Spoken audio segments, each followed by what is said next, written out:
Have you ever felt like you've been caught red-handed? Your mistake is out in the open for everyone to see, and the judgment feels overwhelming.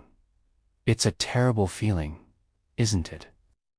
Well, today we re-diving into a powerful story from the Bible that speaks directly to that moment.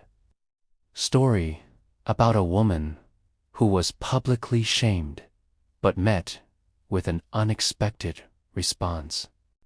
This is the story of Jesus and the woman caught in adultery, found in the Gospel of John, chapter 8.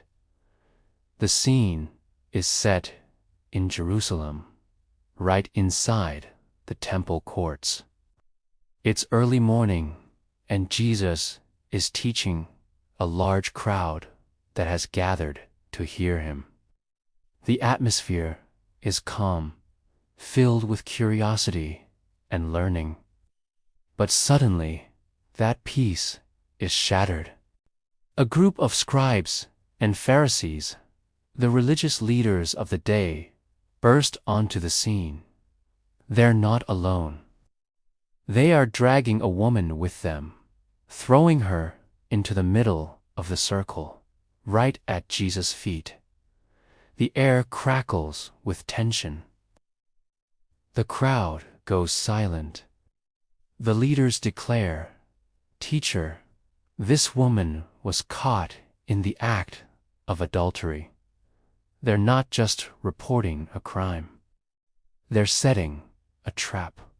They continue, "In the law, Moses commanded us to stone such women. Now what do you say?"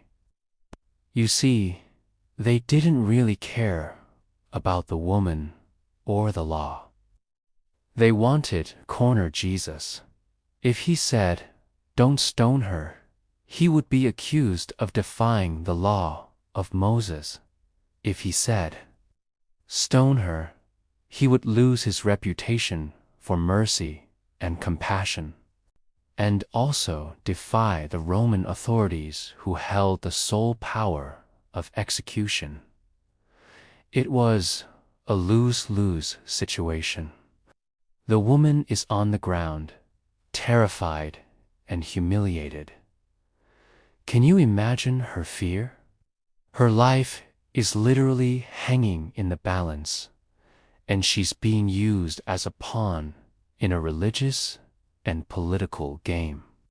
The accusers stand over her, stones likely already in their hands, their faces hard with self-righteousness. Everyone is waiting for Jesus' response.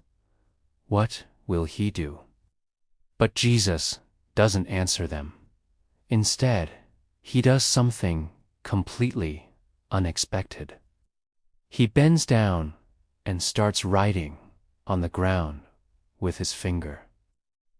What was he writing? The Bible doesn't say. Maybe he was writing the sins of the accusers, or perhaps a verse from the Old Testament about justice and mercy. Whatever it was, his silence is deafening.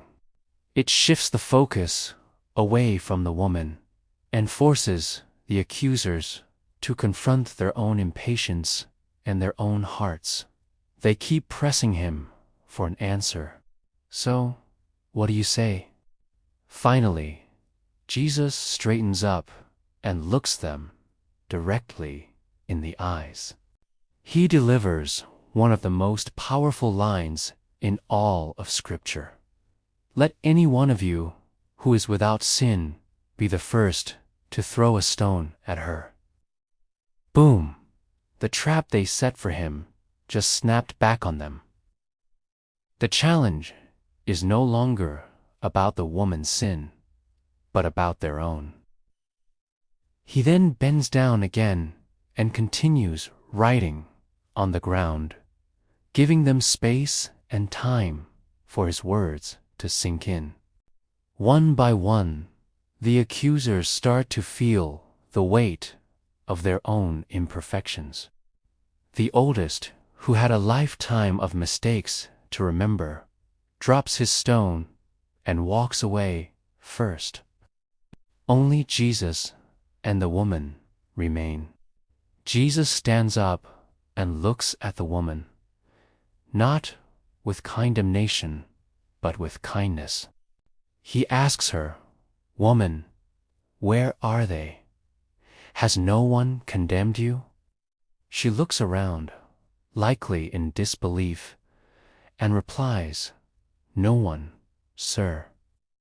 And then Jesus speaks the words that offer a new beginning, words of grace and freedom. "Then, neither do I condemn you," he says. "Go now and leave your life of sin." He didn't ignore her sin. He acknowledged it, but he offered her forgiveness instead of punishment. He gave her a second chance. He offered her a path forward based on grace, not judgment. This story is so much more than just a historical event. It's a mirror for our own lives. How often are we quick to point fingers and judge others, forgetting our own flaws? And how often do we feel crushed by our own mistakes, thinking we're beyond forgiveness? Jesus' response shows us a better way, a way of humility, compassion, and radical grace. It teaches us that while our actions have consequences, they don't have to be the end of our story. There's always a path to a new beginning. Thanks so much for watching today. If this story touched you, please give this video a like and share it with someone who might need to hear this message of grace. Don't forget to subscribe for more stories that explore faith, hope, and redemption. We'll see you in the next video.